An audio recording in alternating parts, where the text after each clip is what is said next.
Hey there, I'm Lee Ullman here with some big news from the National Young Farmers Coalition.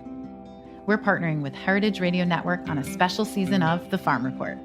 It's all about what's happening with the Farm Bill and how it impacts farmers and eaters. I am growing diversified vegetables on land that's been in our family for 150 years. And so with the pandemic, gentrification, property values going up, we had to sell the land and we lost it. Join us as we uncover the untold stories behind this massive piece of legislation that shapes how we grow our food, what we eat, and so much more. The problems we have had, those are things that come from earlier Farm Bill and USDA policy, right? Like Earl Butz, get big or get out. You know, it's my responsibility to know not only what I'm eating, but then like how that all came to be. And realize like, wow, like this piece of legislation, all this money, like it's technically something that I support as a taxpayer. While Congress debates the next Farm Bill, this is not just an invitation to listen. It's a call to action. Be part of the conversation. Subscribe to the Farm Report on Heritage Radio Network, wherever you listen to podcasts. This episode has been brought to you by Sake Man, a group of sake superheroes bringing sake to the world. This week on Meat and Three, we're looking at factors that will shape our food world in 2019. We start with trend predictions and how media covers them. A website could theoretically devote all their coverage to these viral trends and get all sorts of hits. That's not a way to build sustainable readerships, just as it's not a way to build, sustainable restaurants.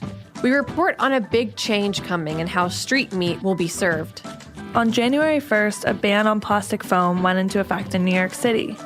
And we round out the episode with a story about using gene editing to create the spicy tomato of the future. At first, it sounds like a gimmick or like something that you would do for fun. The truth is, there is a real value behind it.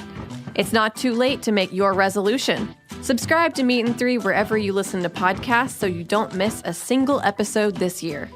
Hello and welcome to Snacky Tunes. I am one half your host, Darren Bresnitz. This week, Greg is over in London's East End, sitting down with sommelier and restaurateur Charlie Mellor. He's the owner of The Laughing Heart, a contemporary restaurant that specializes in one of our favorites, natural wines. Charlie has one of the more interesting backgrounds that we've ever come across in someone who runs a restaurant. He is a former professional opera singer who made his debut in native Australia. We are also at the Dangerbird Records studio to hear one hell of a live performance from the Pantheons, a post-punk quartet coming out of LA's South Central. So sit back, relax, and enjoy Snacky Tunes on heritageradionetwork.org. We talk about food, we talk about music, with musical dudes, finger on the pulse, Snacky Tunes.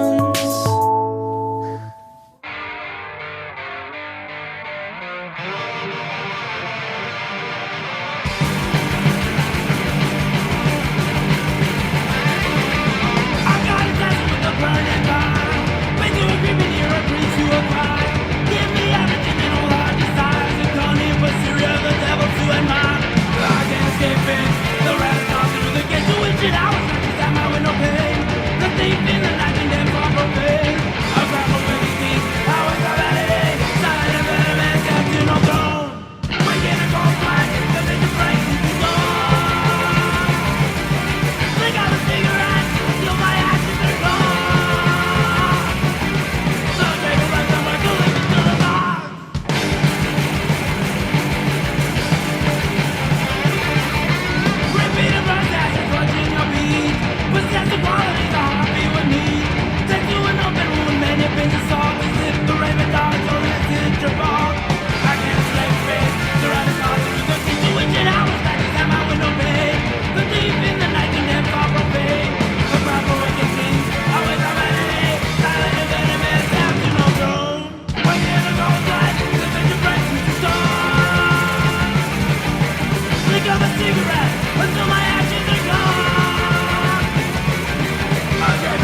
Hello and welcome to Snacky Tunes. I'm one half your host, Greg Bresnitz. I'm sitting in the cave, or the cove, if you will, the Laughing Heart in Shoreditch. Yeah, just outside Shoreditch on Hackney Road. Yes, and that voice is Charlie Miller. Welcome to Snacky Tunes. Hi there. We met on Monday, but we have many mutual friends, and it's such a pleasure. It was such a wonderful meal with the... how many of those collaboration dinners did you do? It was with Com from Paris. That was just the one. Just the one? It was a one-off. We had Isu in for one night. It was really fantastic. Yeah. Look, before we get into this amazing, amazing place, let's go back. Cool. Before wine, before that, when you sang your first note, because you trained as an opera singer, and I've always wondered, because I've never gotten a chance to speak to one, when did you realize that you had a voice for opera? I think it's probably different for everyone. For me, it happened quite quickly. Like I decided to start pursuing sort of considered vocal study as a hobby just after I finished high school. Okay. It was something I'd always been a musician. I was a jazz trombonist, and I was really interested in continuing to sort of explore music after school. And went and had used to do the school musical and all that kind of stuff. I had a bit of fun. I knew that I could carry a tune, and I knew that I liked it. But the first time I had a lesson, I had a teacher say, "Have you been to the opera?" And I said, "No." She said, "Look, you should go, and you should, see if this is something that's interesting for you. Because if you wanted, this could be, this could be work for you." And well, it was less than 12 months later. I think I made my professional debut. It was a pretty quick transition for me. Do you remember that teacher's name? Yeah, I certainly do. A very beautiful woman called Janice Lang. I mean, you have to wonder, like, what do teachers see? Like, that's when teachers are at their best. I mean, we've talked about in the show. It's like they have all these experience. They have all these students come through, and they say, you know what, jazz trombonist, I think you could be the very brilliant career of an opera singer. Have you ever gone back and asked her, like, what did you see? I don't know that I directly have, no. But I mean, this is it's a very small town in Perth, Western Australia. It's the most isolated city in the world. I don't know that necessarily the standard of was as high there as it is in some parts of the world. But I think that she probably just enjoyed the fact that she had discovered someone whose voice was naturally suited and has a physiology and a sort of and a sound imagination, if you like, to kind of get into that space and make those kind of noises. Sound imagination is a very specific term for opera. I'm describing when you began to look at your voice in a more critical way. What did you discover, and what did you have to build to get to the soloist career that you had? Well, I mean, I think that the one of the very beautiful things about the classical vocal production is that it is inherently designed to not just be beautiful, but to also be as efficient as possible. I mean, one of the ways in which when you're making the most beautiful noises, it's very often hand in hand with the healthiest vocal production, which will give you the stamina and to interpret the great roles. And I think that the pedagogy of vocal practice is about understanding how to achieve that as regularly as possible, and how to access it from challenging moments within vocal pressure or stress, and have it become a technique that you can turn into a craft. What was the first part or piece or aria or song or snippet that you felt that you mastered? Ooh, well, I don't know that I ever did master anything, and I guess as we all know, that's maybe it's an idea we never would. But there might have been a few Italian art songs, mostly from the sort of late romantic sort of era, kind of in the late 19th, early 20th century, from around Naples and that part of Italy that helped me discover a resonance in my voice, if you like. There's certainly pieces of German Lieder which are often associated with quite light voices, which I definitely wasn't. That helped me find a healthiness and freshness in my voice as well. This is a few penny drop pieces that I felt, I performed that really seamlessly, and in the process of doing that, learned a lot.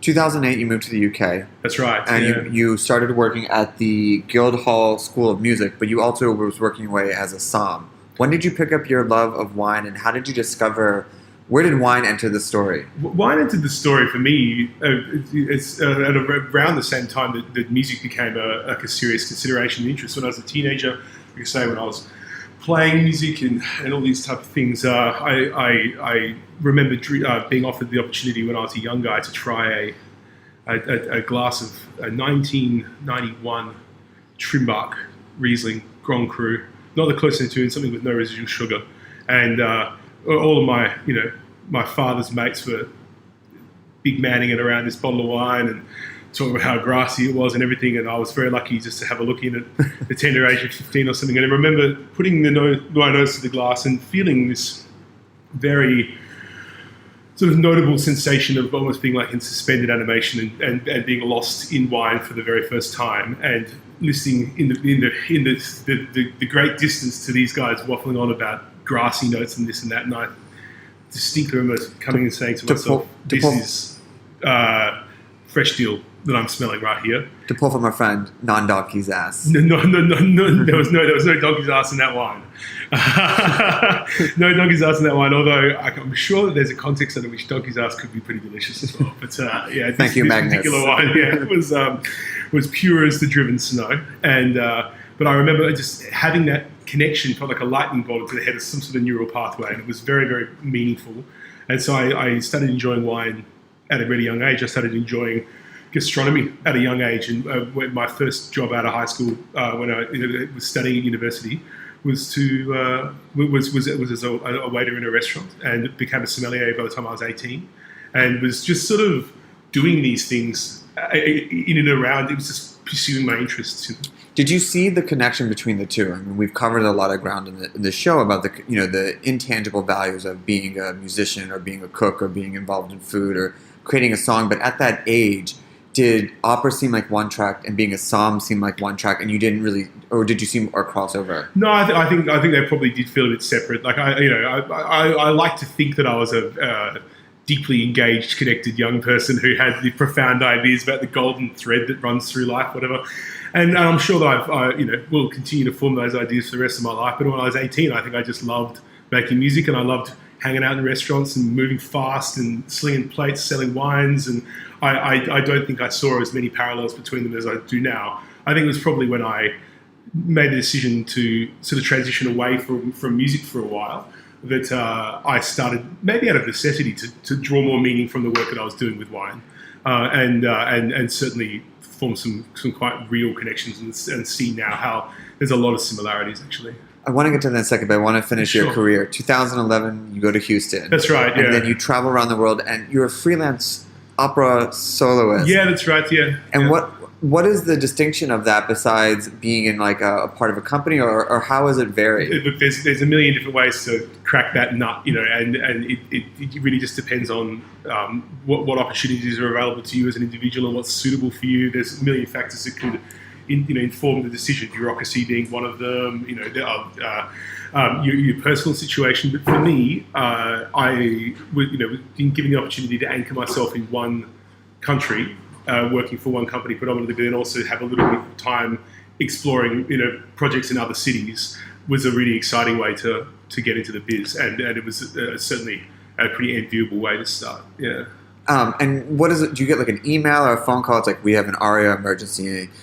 Sometimes we do, yeah. And I mean, most of the scheduling for classical music is done years in advance. You sort of know what you're going to be doing in 2 or 3 years' time, and if you're lucky, even further in advance, which can give you time to make strategic choices about how to learn things, how to prepare for roles, how to make personal time in your life in and around it, etc. But I mean, when you're young and you're scrapping with everyone to see what you can get, and someone phones you and says, are you able to, at the drop of a hat, be somewhere in 36 hours and perform something? If it's in your body and your head, why not?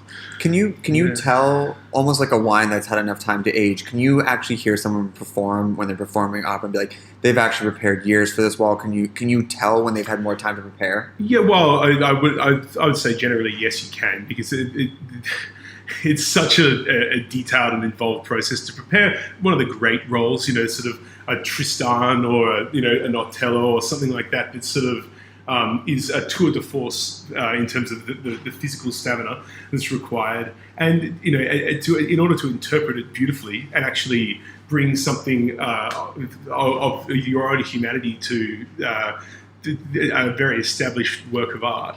I think that it's theoretically possible to breeze through it in one way, but you'll never have the nuance and the detail. And so I think that the great interpretations probably almost always come from a lot of preparation. Yeah. Okay, same question, both fields. Okay. How many times do you need to sing a piece to feel like you've really gotten it? To the ability that you can say that I've got it, knowing that no one ever attains perfection. And how many bottles of wine did you feel that you had to taste before you're like, okay, I can really feel very, very secure in my tasting as a song? Look, considering the fact that you're always learning. Of course. Yeah. I mean, I'd say that as much as how many times you might perform or how many bottles you might open, I think it's about the time you put into it. So I definitely believe in that 10,000 hours thing. I mean, I'm a huge believer in the fact that it just does take immersion and dedication to something, sometimes a really considered way, in a really productive way, sometimes in a wildly unproductive way, but to actually spend your time engaged, with the process will actually help you, come as close to mastering it as you might. And I don't know, I've spent tens of thousands of hours working on certain registers in my voice, and I've spent tens of thousands of hours polishing fucking glasses, and I've spent tens of thousands of hours drinking Beaujolais, and it's just something that it's more a question of time, I think. 2013, you take a sabbatical. Yeah. What leads to that decision, and what takes you back on the path to being into wine full time? I was thinking about this, trying to organise my thoughts about it today, actually. It was a mixture of things. I mean, I was a little disenfranchised with the music industry that I was in, rather than the practice itself. I think that for a lot of people it can be really wonderful and really rewarding, but I found it very tough, and I was pretty young to be doing the work that I was doing. And I don't necessarily think that whilst the opportunities were there, some of the support that was probably going to be essential to making it successful was coming along with it. And so I found myself feeling a little out of my depth, and decided I needed to take a bit of a break. I had a death in the family at the exact same time as I was making that decision. And I think that life just hits you sometimes. And then all of a sudden you find yourself doing different things. I knew that I needed an escape from that kind of work for a period of time, and returning to wine made perfect sense, because it's not something that I enjoy and knew what I was doing, but it's something that I felt like I could really thrive and relish my time at work.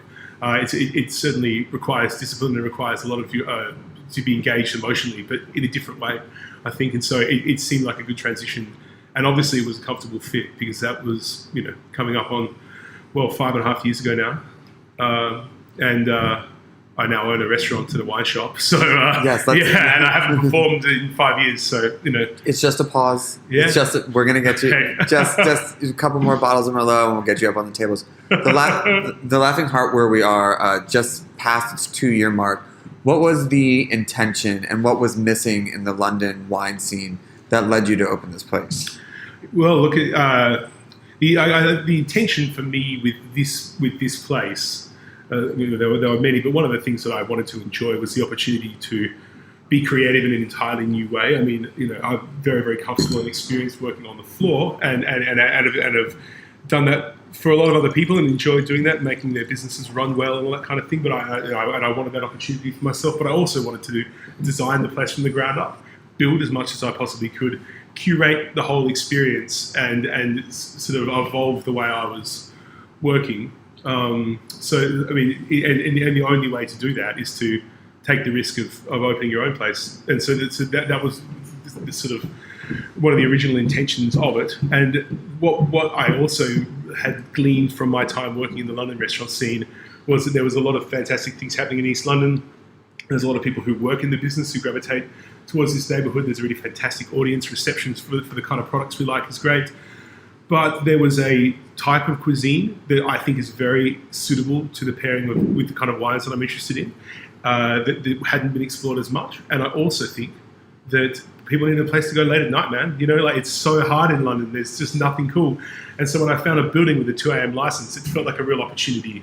And how does that, for us from America, how does that work? How does, like, you have to grandfather it in, or how does the building get licensed? It's inherited. So the premises licenses in this country are assigned through the local municipal city bodies, the councils, and are tied to the building rather than to an individual. And so there are some buildings that, through good luck or some intelligent planning a long time ago, have some really fantastic premises licenses. I mean, this place we can trade until 2 a.m. and serve booze. We also have an off license, so we can sell wine to take away. These are things that are quite unique properties for a restaurant space, and it felt like the thing to explore because it's one of the essential components to this particular building.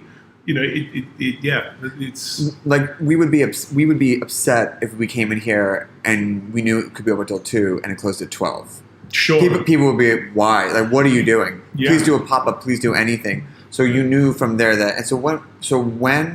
And to touch on the cuisine, what was the cuisine that you felt would be well paired with this that you did not see was being served out there? It's a lot of the stuff that sort of I was inspired by when I was working in Australia.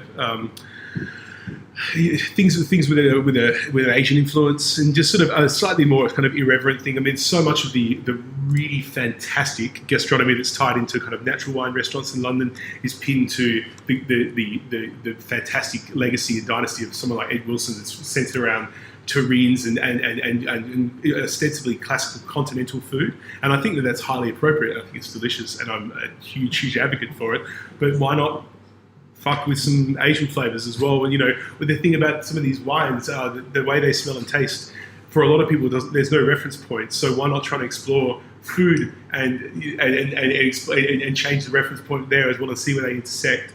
I mean, fundamentally, tasty is what we do here. Like, there's nothing weird about the cooking, but it's sort of not unusual to eat a very authentic regional pasta dish from Italy and have like some sort of Vietnamese salad on the same menu at our restaurant, and it does work well in sequence, and it works well with the wine, and it's reflective of the kind of contemporary gastronomy of London and the diversity that we have here. So. It's really interesting. So if they don't have a reference point for the wine, why tie it to a reference point that they might have for food? Because they might not understand the wine, or it might take away from them unlocking the different flavors and notes of the wine. And I think that there are so many ingredients within restaurants that are often overlooked nowadays. I mean, restaurants are romantic places that are made up of so many moving parts. I think that the design of the space, the way it functions, the way it flows, the service details, the wine you serve, I think this is all as important an ingredient into making a complete experience as what is coming out of the kitchen. And so, I don't know, I wanted to break the wheel a little bit. Not for the sake of it, but because it felt like the right thing to do, and it still does very much. We're going to take a quick musical break. Cool, dude. And we'll be back here on Snacky Tunes on heritageradionetwork.org.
episode is brought to you by Sake Man. What is Sake Man? Sake Men are judo athletes wearing lucha libre-inspired masks that act as sake heroes. This team of athletes moonlight as sake educational professionals spreading sake to the world. Learn more about their mission and their favorite sakes at saketotheworld.com. That's saketotheworld.com. You and I spoke about before the similarities between the analysis and the addressing of a wine and the formation of sounds as a singer. I really want people to understand that because it's something we've touched on over the years here, but you are literally the embodiment of this manifestation of someone, because rock bands are fine. We've had people who are in rock bands and that's 3 chords, and no offense, that's amazing. But the complexities of opera, the understanding of opera, you can't just casually be like, oh, I'm going to sing an opera tomorrow or pick up, although you can if you have the training, as you said. And the same thing about wine. You can drink wine and drink it casually, but to really understand it, that 10,000 hours. So now that you're not 18 and now that you have chance to see the golden thread, as I'm you very said, wise now. Now at the wise age of 32, that you've had time to think about it, and I'm sure with your musician friends, you've gone long into the night about discussion. What have you found? Well, I think it is interesting that I did start to see so many more parallels between these worlds and how to interpret them as I've become older. And I think that word interpreting is very, very important. I think that the one key similarity to being a sommelier and to being a singer, a classical singer, is that I'm not the songwriter and I'm not the winemaker. I'm an interpreter of somebody else's material. So I think that what it ultimately comes down to is that the fundamental core between the work of making music and the work of sharing these wines is the story, right? And what is it that you're doing to tell it and to tell it well? And I think that there are ways that you might think about the formation of sound that are not dissimilar to the ways that you might think about the technical analysis of a wine. I mean, for me, I found that huge. Can you give an example? Yeah, absolutely. I mean, I think a lot about sound and aroma in a complex mixture of geometric shapes and colors and things that I can touch and I can grab and I can move. It's like synesthesia. I think I quite acutely experienced that when I was into my teens. I actually feel like I fucking saw these things, and now it's more of an imagination of those ideas. But it's not. For example, I might be able to say to myself that I felt like the color of my voice needed a redness to it that has a black you can't get from blue, the way that I might achieve that is by shifting shifting the sphere, 45 degrees around or something, and that sort of. When you can see, when you put your nose into a glass, and those shapes might appear. You're not making them; they're being made for you. But you get to interpret them, and you get to analyze them, and you might have to understand what might happen to this wine with the passing of time, whether it be just airing in a decanter or in the glass, or aging in a bottle for another decade. It's sort of the flow of it all starts to take shape. So you'll taste a wine. When we were here on Monday, you mentioned like you're leaving a bottle in the corner because it needs more time. Yeah. Does it need more red or black or more? It's a triangle, but it needs to be like an octagon. Is that how you see it? Sometimes, yeah. It's like, or that black might become a bit more translucent, over time. It's sort of there's lots of different ways, or that it might just. The way that I want it to go, or the way that I suspect that it might transition is going to make me feel a certain way as well. It's not always color or shapes. It's about sort of emotional states as well, and being able to kind of access those, and then also articulate what you're accessing for yourself in the first instance, but then for whoever you're describing it to. Have you ever been with a winemaker who asks for your advice or asks your opinion to describe something, and it just transports you back to being back in the classroom? Have you heard any like education or wording in the way that people will be able to move the process forward that is similar to the way that people talk about advancing musicians? Well, yeah. I mean, I think that Absolutely, and thankfully, in not just those disciplines, you meet people in regular life who. The discussion of any subject can be quite inspiring educators, and so whilst it mightn't be as like sort of transportative to some sort of classroom experience, I definitely have had engaging conversations with people in my life that you feel like not only do they know what they're talking about, but they know how to talk about what they're talking about. They know how to that's. I would love to just spend my entire life surrounded by people like that. That would be amazing, and I would love to be someone like that one day, like that's it's an amazing idea, something to aspire to. Yeah. One of the great things about talking to you is that you are front of house owner, which used to be how it was up until I'd say like the 70s when the chef came out and the rise of the chef owner. It's a performance. Absolutely, and this is another kind of sort of comparison, if you would like to draw, between the worlds of being a performer on the stage and a performer on the floor. It's a different kind of performance. You need to be prepared in both, but when you're actually a la minute in the restaurant floor, it's much more improvisational, right? Because the variables coming from the beautiful guests who you're there to take care of, and so you're responding to what they're bringing, and what they're bringing, you have no idea. You've got to assess that quite quickly. And I relish the interaction with every person, because it's sort of not only who are you, but who are you today? Like what is what you're in the mood for? How do we thread the needle with you? And what element of my performance do I need to give? What authentic version of myself do I need to be to make sure that happens? What are some of the flourishes or the trills that you will throw onto a nightly performance? Wow. I mean, they're often quite interior things, because I think that it needs to happen table to table to table. I think that everyone's experience needs to be a little bit different generally. And so they're often quite subtle. But I mean, look, it can be as simple as knowing when to flirt, when not to flirt, when to, make the table feel very in by telling them about the joint you smoked last night or something like that, or swearing, or, there's a million different ways that you can be yourself that can help people feel like they're getting something really for them as well. What is played in the restaurant? It's an eclectic mix. It's pretty hilarious, actually, because I'm pretty strict with the music. I curate the no surprise. Yeah, because it's an important ingredient, and it might be a little bit repetitive for the staff, but you know what? The music that plays here gets a lot of compliments. It's a lot of old school hip hop, mostly East Coast stuff. There's a lot of artists that I love and who I might have met and been inspired by over the years. So we have people like Ed Motter on the playlist, and Mad Lib, and like other people who love wine and like sort of into it as well. There's a lot of funk. It's music that makes people feel cool is the most essential thing. There's things that are nostalgic for me, because I often find that if just me being transported to a happy place can have a positive impact on the dynamic of the floor as well.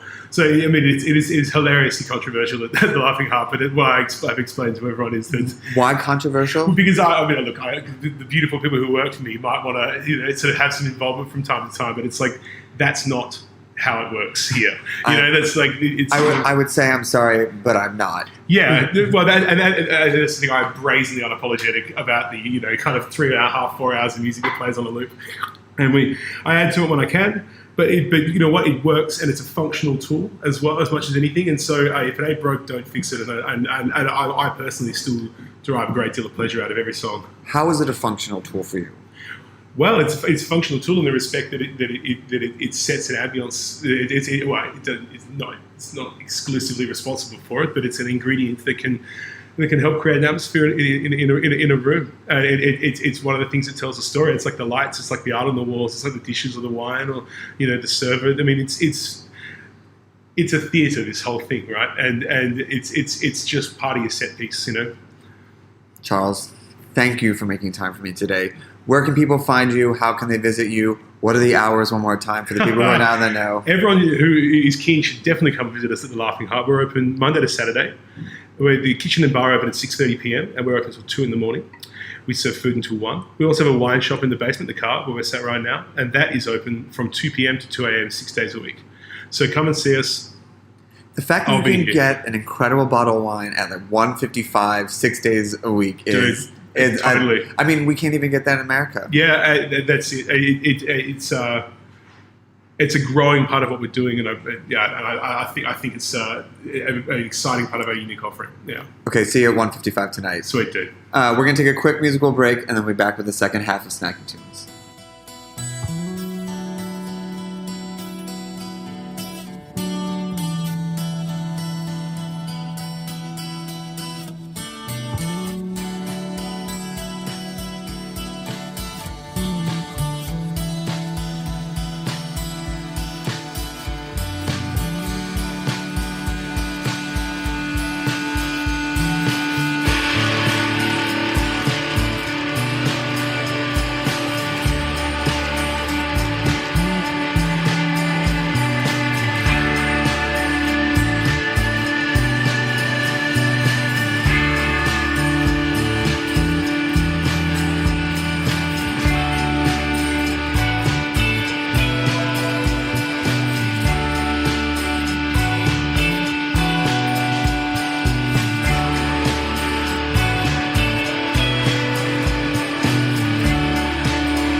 Are you enjoying this podcast? Heritage Radio Network has plenty more. My name is Dave Arnold, and I'm the host of Cooking Issues here on Heritage Radio Network. Every week, I answer listeners' questions on the latest innovative techniques, equipment, and ingredients in the food world. Have a question about hot rodding your oven to make great pizza? Give us a call. Hydrocolloids, sous vide, liquid nitrogen? No problem. You can find Cooking Issues wherever you listen to podcasts and on heritageradionetwork.org. Hello and welcome to Snacky Tunes. I am one half your host, Darren Bresnitz, coming from the legendary Danger Bird Record Studios in Silver Lake. We are here with the Pantheons, Xavier, Sebastian, Omar, and Gary. Welcome to Snacky Tunes. What's up? Hey, how's it going? So most people know Compton as a place for hip-hop and that music scene from the 90s, but there's a whole new music scene coming out of it, which you guys are a part of. For those unfamiliar with that music scene, can you tell people about what's going on in the backyards of Compton these days? Well, who wants to start off? Who wants to go? I'll kick it off. Paulie? Yeah, well, we started playing backyards like about a year and a half, maybe 2 years ago. Well, we've all been playing the backyard scene for years, since we were kids, because that's the cool thing about backyard shows and the punk scene in Compton and South Central, Downey, Long Beach, all those areas, is that, you know, all you need is like a couple buddies, you know, they don't even have to know how to play as long as they just show up, you know. And we've just been playing since we were like 12, 14, you know. So, like, the scene in Compton right now, like, everything's punk, ska, psychobilly, and metal. And what we're doing, it's something different, like, throwing in, like, elements of, like, goth and darkwave and stuff. So that's what we're doing. And it's a cohesive scene, right? It's not just, like, a band here, a band there. Like, there really is a good community vibe there. Oh, definitely. Yeah. We got, like, a lot of up-and-coming bands, you know, that we play with. Like NNN, Freedom Curse, Diversity, Nocturnals, you know, like, we all play shows together, like, you know. And how did you individually find yourselves? And the Neurotics? No, sorry. No, shout them out. We're big on shout-outs here. But how did you guys find your way into the scene? What drew you to it? Did you come in as fans first, or did you start a band and that's how you made your way in? Fans of music, really. Definitely. Yeah, whatever was playing on the radio at the time. Yeah. So. And is it fun to, like, come in as a fan and start your own band and play with the guys that you were fans of? Oh, hell yeah, man. I think the best part is, like, creating the music and, like, just because you guys hang out. Like, I think once you become a band, you become family. Mm-hmm. So you're kind of seeing each other on the day. It's like a second marriage. It is. Like, people don't realize stuff that's going on internal till you're inside the band. Yeah. And that's when you realize everything. But the good thing, you get to kind of, it's like a family member, you have to take everything, you know? Yeah. But, I mean, it's a good place to have another place to go, right? Yeah, like, it's definitely. It is. You need that breather. Like, yeah. I mean, how's it all been important for you to have this community and this scene that's really your own, and not having to, you know, come to downtown or come over to, like, Silver Lake? Like, what's like to grow something out of your own home? It's awesome. Well, we had a show yesterday, which is actually... Was at your house, right? Yeah, it was exactly right in my house. That's the first, you know, it's cool, you know? Because, you know, we don't have to rent out a venue. We don't have to, you know, worry about any of that stuff. It's just, if someone has a backyard and they're like, hey, I want to do a show here. Boom, we set up a date and that's it. If it gets rated, it gets rated. But, like, we don't, you know, we're, like, super DIY. Like, we're, like if we want to do something, we do it then and there. We don't rent out clubs or any of that. I mean, we don't mind playing clubs either. Yeah, we don't mind it. Hey, just for the record, we're available for booking. We're available for a green room. Yeah. So for those who are unfamiliar with the Pantheons, how did you guys get started? Tell us a little bit about the band. Well, Paul started the band. When did the band start, Paul? Yeah. Well, we started officially as a band, because, you know, like, you know, at first you come up with, like, a thing, and you're just, like, dudes jamming out. You don't even have your own sound. It's not real. Like, this is a thing. Band members coming in and out. But officially, I would say January 2017, where I toured with these two guys. We went to this random tour in San Francisco. Like, January 2017, that's when we came out with our first EP as well, last year.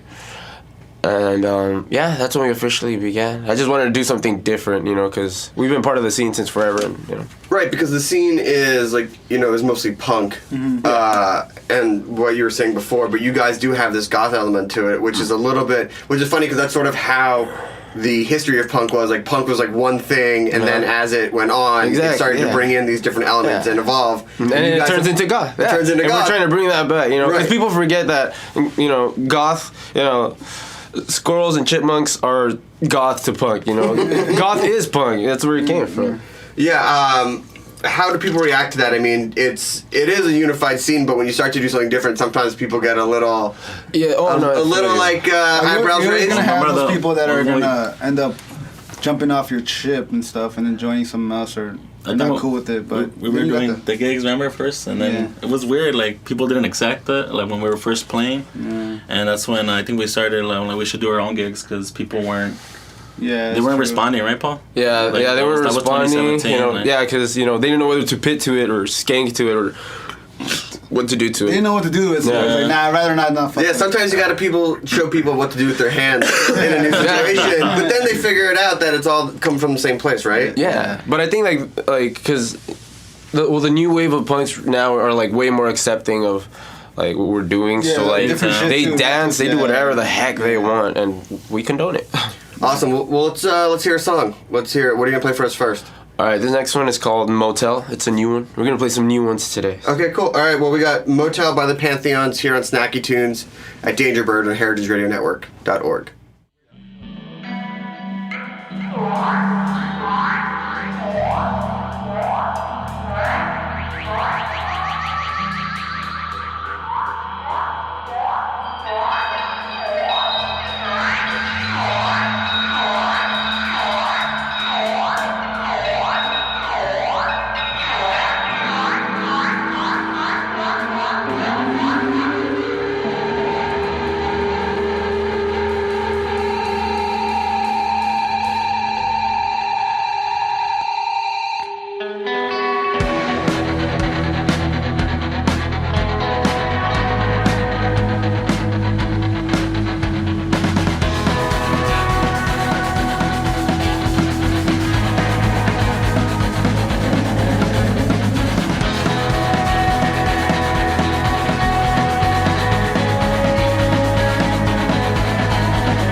Eye to eye.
Welcome back. That Hey, ripped. how's it going? Whew. I do like the sound. I do like the vibe.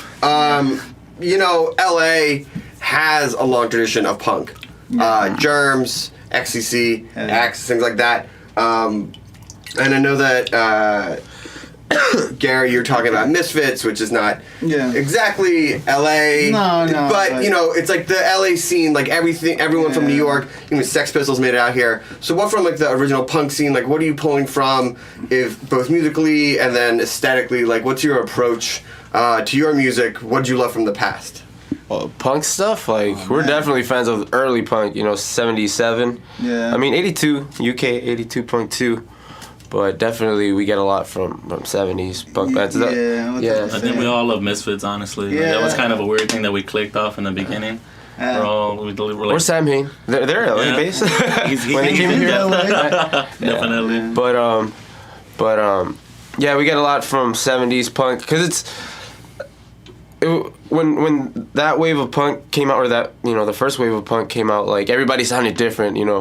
Blondie was punk, Ramones were punk, The Damned were punk, all these first bands like Talking Heads, they were all the new wave of like music at the time, and like they all sounded different, It wasn't until like later on that all those bands started, getting pigeonholed into the spiky hair, studs and stuff. Right. So we really liked that early stuff because their influences were like, T-Rex and glam and all that stuff. So it was really in reading Please Kill Me and like learning about like the punk scene back then, it was about having a place in a community, which is so much of what you guys are having now, and it was less about being you're more rhythm guitar than a fast guitar. It was like, oh, you got keyboards. It was just we all hung out at the same place and played music. Yeah, definitely.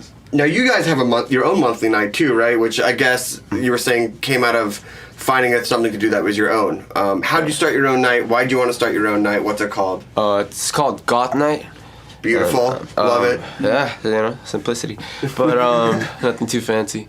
Well, yeah, we did that because, we were tired of, like, the ska scene. And, we love the punk scene and the metal scene and all that. But, we wanted to do something our own, something no one was doing, And so what's a goth night like?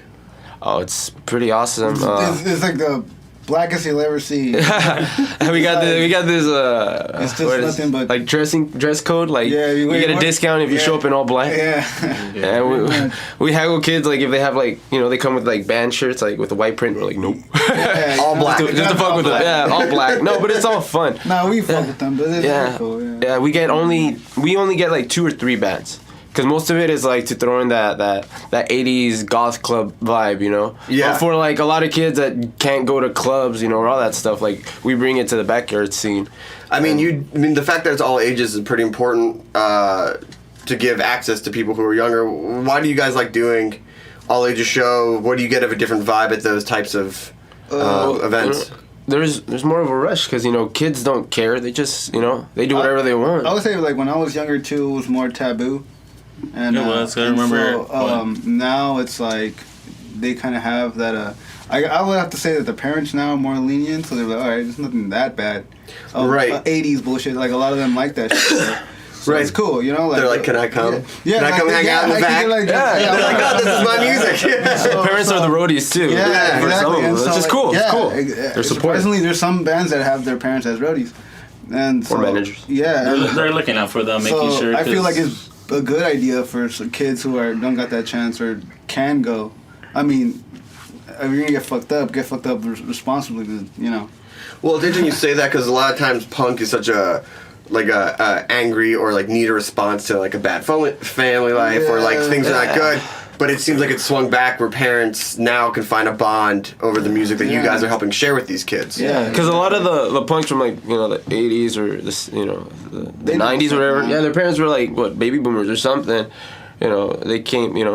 But now the kids from this generation, their parents were the punks or the rockers and stuff. So they're more accepting. Yeah, they can relate. Yeah. They can relate because they went to shows of their own and things like that. They know there's bad elements. Not if you embrace those elements, then you should be good. Awesome. Well, let's hear another song.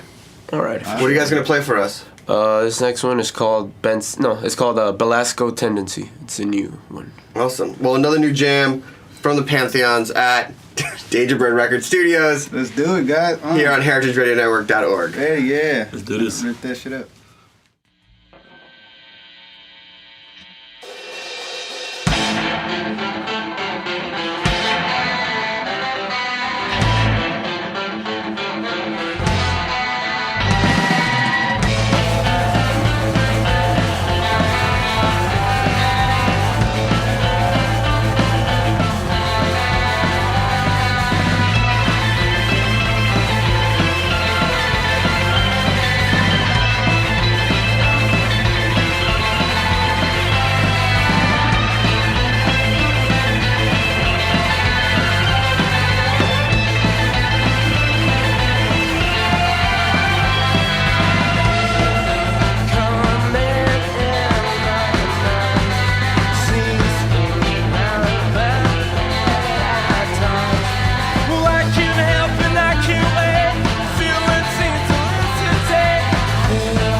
Another heater.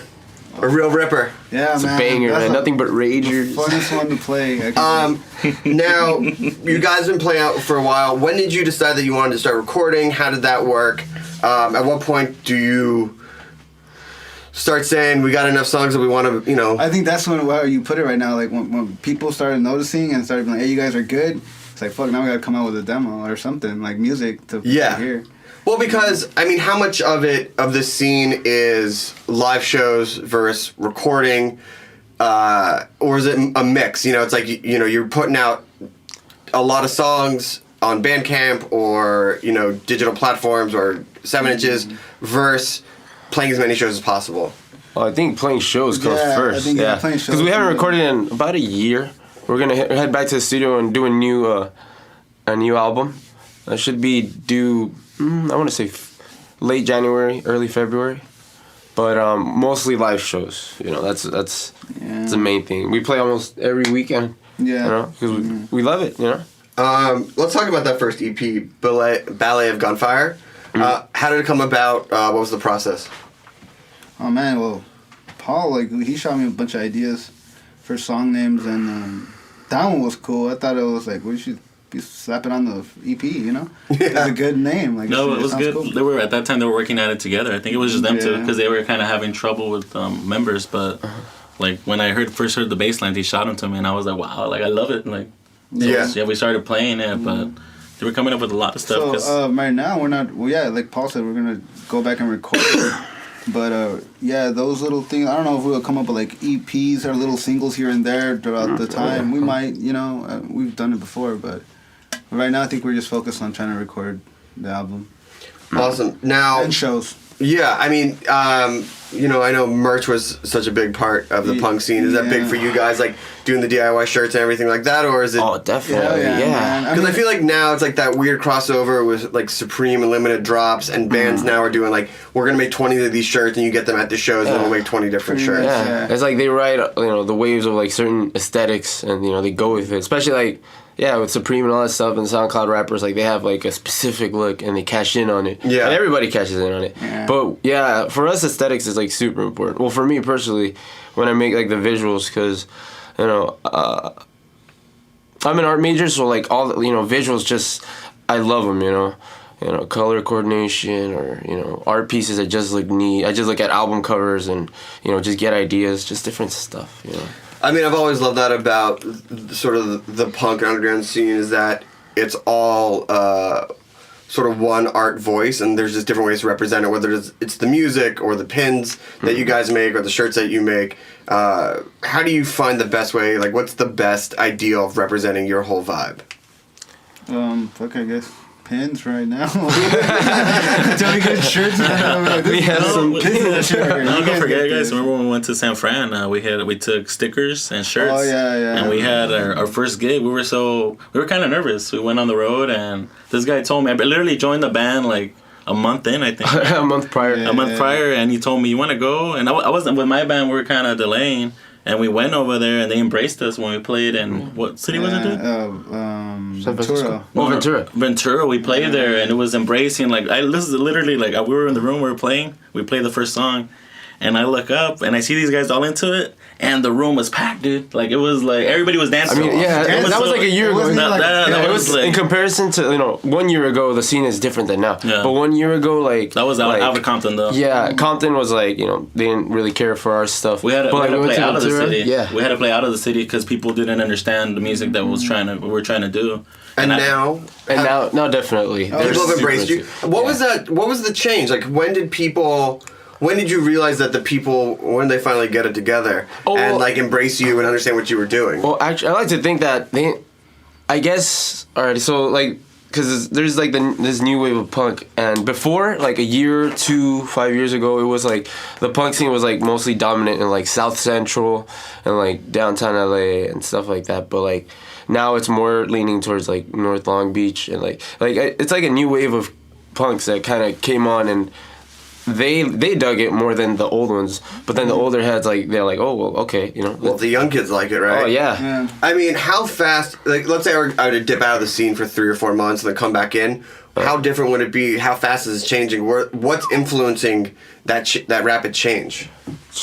It changes, very. I think that it's very volatile. I think people got tired of it, because it was. I think ska and punk has been so dominant in an area that people were just fed up with it. Because you go to shows and it's like sometimes it would just be our punker friends there and they're watching them. Like when I used to go to shows, I'm talking about a while ago, but we would just be watching it and like, hey, what's happening this weekend? Oh, it's a ska show. We're like, oh, we'll just stay home.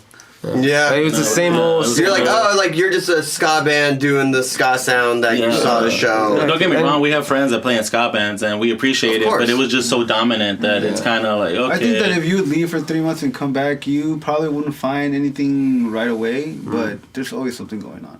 Yeah. Dude, that's crazy. So you got the new album coming out, show every week.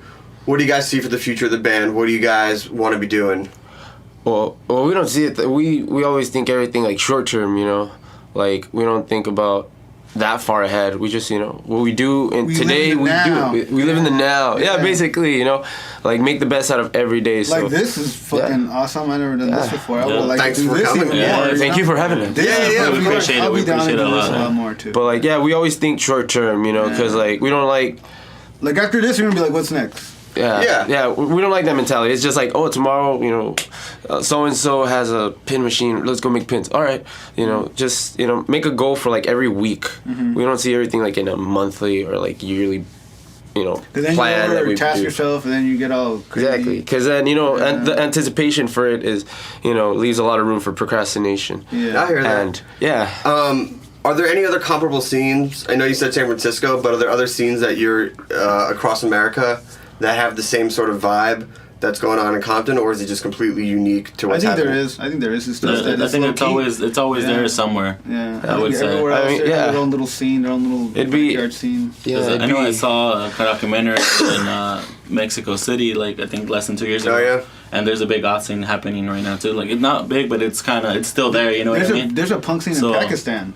Yeah, I think everything is always around the world. It's just that it's not seen in the light. You know what I mean? Yeah, LA will always get the the spotlight because that has a history with punk. Yeah. Like places like I don't know, like the Whiskey, Roxy.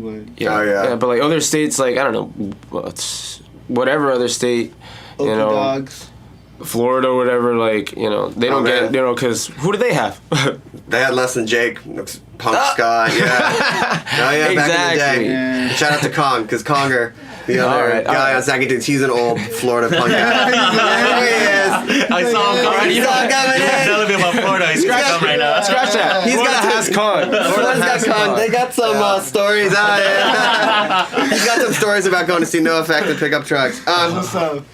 And now with the internet, because like back in the day, like it was like writing letters, making phone calls, things like that. But with Instagram, things like that, it's got to be easier to like book shows, build a community, right? Yeah, it's like so fast paced. You can get like, especially if you have a good reputation. I think you gotta be a nice guy, right? Yeah, I think so. Like the best way, because do good and good things will happen to you. Yeah, pretty much. Awesome. And before we run out, because I want to make sure we get one more song, Omar, I know you own a restaurant. Yeah. Out in Compton, Alexander's world famous tortas. Yep. For those who never been, what's the deal? What's the vibe? Because it got music. There's music there too, right? Yeah, like all the guys eat there. Like it's a rock and roll restaurant. Everybody supports there. I think the rock scene. The reason we did it too, because like you said, hip hop is so dominant in Compton. Yeah. So when we started doing that, everybody's like, "What the heck?" Like they would walk in, and the food's good. We tend to our customers. Our main thing is customer service. Beautiful. Besides the food being, food number fresh. one. Yeah. Equal customer service. Exactly. And good music. We're always bumping. We even bump. We bump locals. We bump everything that's happening too. So we switch it out, and we're tending to the neighborhood, I would say. It's cool to have a clubhouse with good food. Yeah, heck yeah. Oh yeah. Pretty awesome. Much, yes. You need vegan options. Vegan options. Yeah. You can fry up some. Was it jackfruit? I don't know. Right? Yeah. There you go. That's what I was telling you. And then Tuesdays. I wouldn't know nothing about that. I eat. Tuesdays we have music open, so sometimes live music. Live music every other Tuesday. Some bands will come, but some of the guys work. But there's a lot of good bands that come out. Like after we punch out of work, like some guys just go and chill out at the restaurant to and play a jam couple out. songs. We give them some food, and everybody's happy. And Dude, that's awesome. I love it. Well, guys, thank you so much for coming by. Where can people find your music? Where can people find out about your shows? You can find our stuff on Spotify, iTunes, every musical platform, YouTube, if you don't want to pay for that stuff. And you could check us out on Pantheon's Official on Instagram. And you could email us through there, too. Awesome. thepantheonsmusic@gmail.com. And what's the last song we're going to hear? This last song is a more punkier one. It's called Benson and Hedges. Awesome. Well, thank you so much, guys. Thank you to Danger Bird. Thank you to everyone. One last song from Pantheons. Then we'll see you next week on Snacky Tunes on heritageradionetwork.org.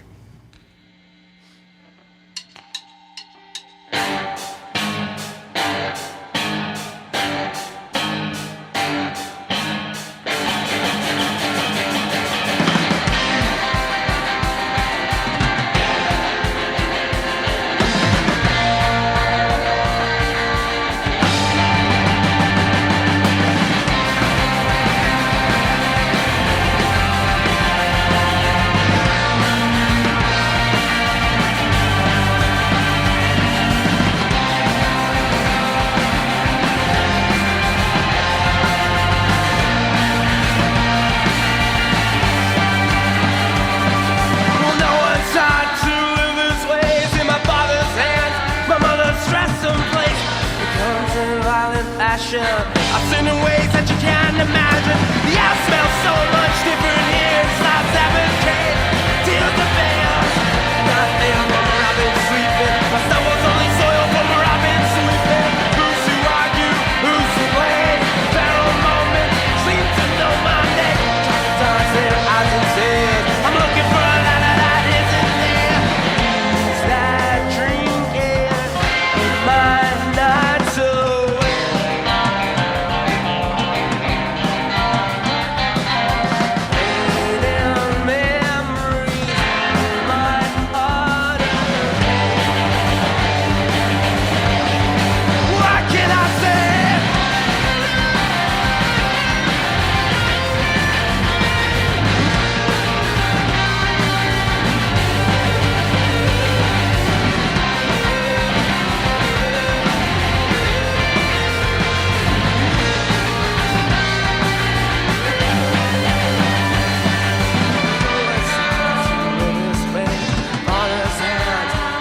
Dressed someplace, clothes in violent fashion. I seen in ways that you can't imagine. Hair smells so much thicker. It's not ever changing to the breeze. Not ever from where I've been sleeping. My soul is only known from where I've been sleeping. Who's to argue? Who's to blame? The moment seem to know my name. Try to dodge their eyes and snails. I'm looking for a light that isn't there. Who's that drinking my night soul?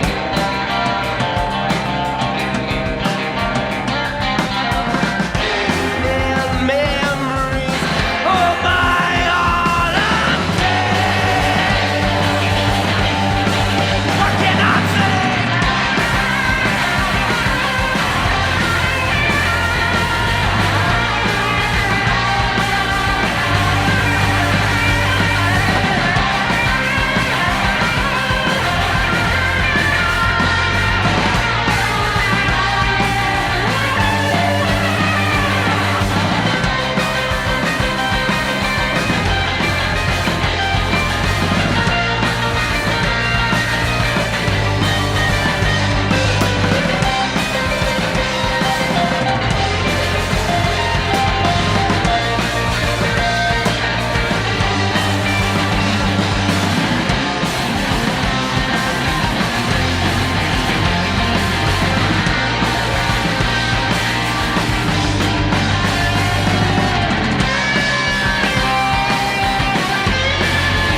Thanks for listening to Heritage Radio Network, food radio supported by you. For our freshest content and to learn more about our 10-year anniversary celebration happening all year long, subscribe to our newsletter. Enter your email at the bottom of our website, heritageradionetwork.org. Connect with us on Instagram and Twitter at heritage_radio. You can also find us at facebook.com/Heritage Radio Network. Heritage Radio Network is a nonprofit organization driving conversations to make the world a better, fairer, more delicious place. And we couldn't do it without support from listeners like you. Want to be a part of the food world's most innovative community? Subscribe to the shows you like, tell your friends, and please join the HRN family by becoming a member. Just click on the beating heart at the top right of our homepage. Thanks for listening.